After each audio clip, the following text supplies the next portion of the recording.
Now, in most games, like EVE Online for example, space trucking isn't really all that exciting. It's a lot of time of just being in hyperspace and that's it. And so I was never really that interested in doing anything in Star Citizen relating to shipping stuff. And so the Caterpillar, when it came out in 2016, really didn't strike my interest at all. But when I recently was able to get my hands on a Caterpillar for an upcoming Architect Reviews video, I was not only pleasantly surprised, but I discovered all it takes is the right ship to make something that monotonous actually genuinely fun. Hey guys, I'm Morphologist, and in this video we're going to talk a bit about shipping in Star Citizen. Now, it doesn't seem like a very exciting topic, and my guess is that there aren't going to be a lot of click-throughs for the thumbnail. But if you're listening to this now, you're in for the ride, so stick around and I'll tell you a bit about why I think shipping in Star Citizen is so fun and why it's probably going to get even better in 3.7. And if you stay tuned to the very end, I'll let you guys know how you can win a free shirt from my new merch store, all of which I've personally designed. So the Caterpillar by Drake right now is the biggest hauling ship in Star Citizen. But like I said earlier, what makes hauling fun really comes down to the ship. Now you've got other haulers in the game. In fact, some combat ships can even double as haulers. For example, the Cutlass can hold a fair amount of stuff. But really, if you want to make money, you gotta go big. And the Caterpillar's got that in spades. But that's only half the battle here. Because when you do get into battle, you need to be able to defend yourself, and defend yourself you can in this ship. Equipped with 2 size 4 turrets with 2 size 4 guns on each side, it is more than capable of fending off small to medium sized targets. But if that's not enough for you, the modular cargo containers on the front of this ship, the part that makes it so iconic, can actually hold a bunch of dragonflies or even some snub-nosed fighters like the Merlin. And that makes it a little pocket carrier if you want to go out that way. What it really reminds me of, though, are those old tall ships, the sailing ships of yesterday.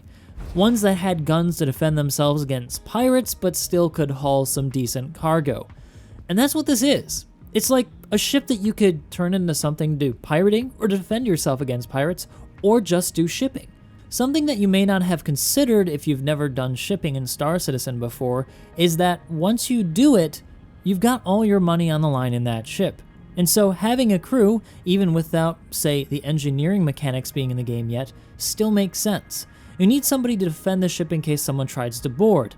In case you get attacked, you need somebody there to help you and watch the ship. Because even in my short time using it for 2 days, I've already had to encounter hijackers and people trying to straight up steal the vessel right off Port Olisar. Like, for example, we found this stowaway last night while I was streaming, and his idea was that he was going to kill us and steal the ship. What he may not have realized is that we had way more crew than he expected. And once we got out of the safe zone, well, I'll let you watch. He's getting ready to. Get ready, guys. He's going to try to kill it. He'll probably shoot me first.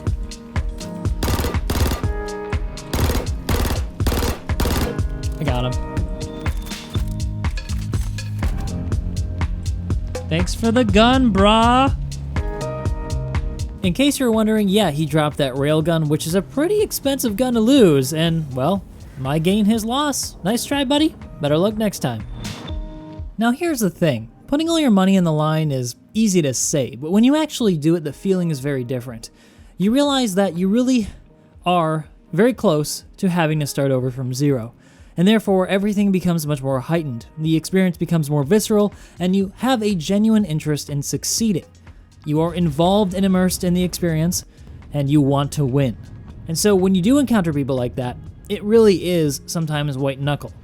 And in the background while we discuss, I'm leaving some of the footage I collected from yesterday's stream where we encountered quite a few obstacles while I was doing some high-value runs.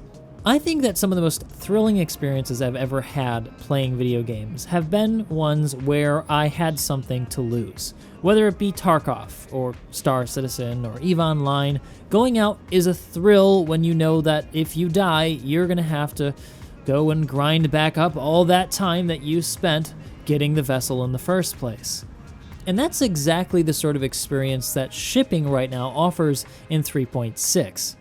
But I did say that 3.7 might make this a bit more exciting. So let's talk about that. So recently it was announced that we're going to be getting a new feature in 3.7 that we didn't see on the roadmap.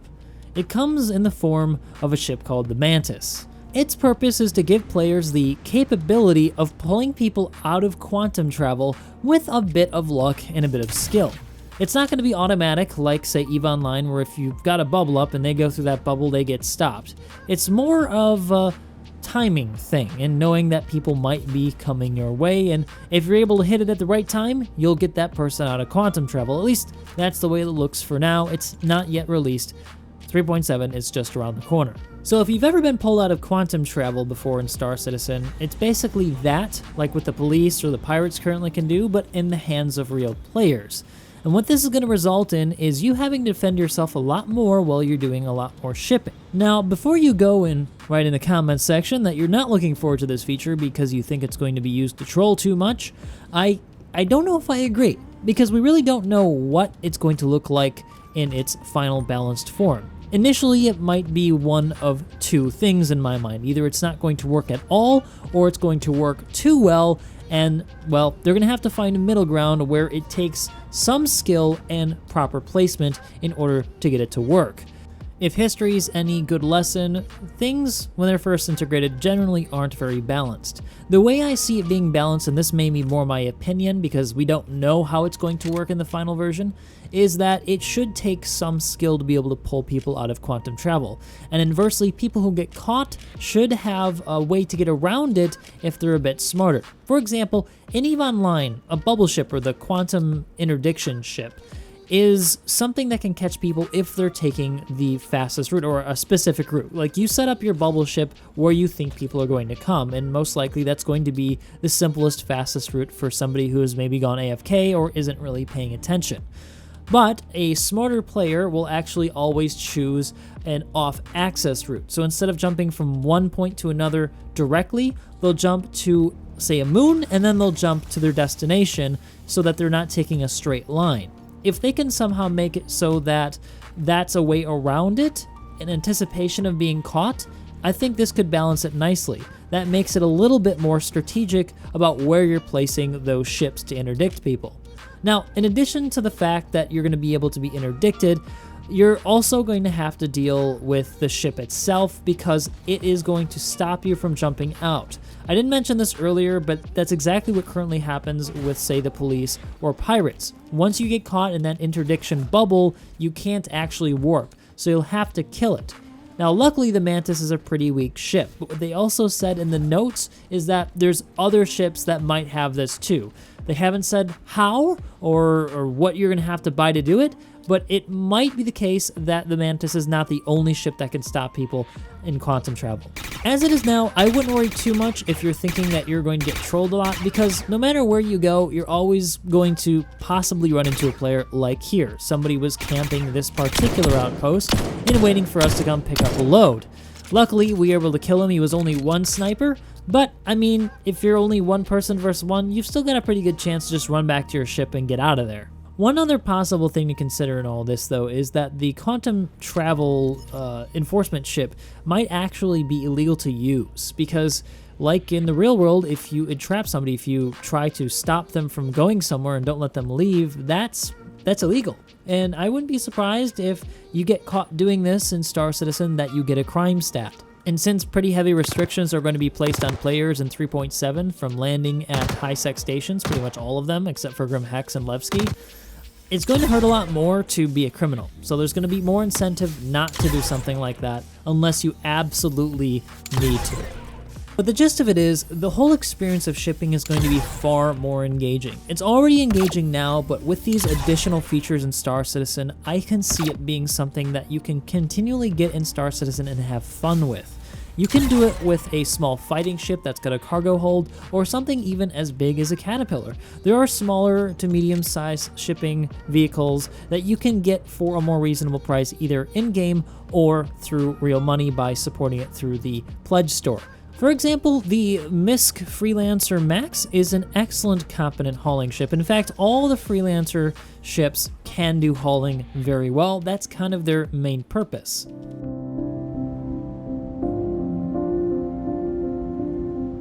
So these are all the reasons why I think that hauling really is one of the most fun things you can do right now in Star Citizen.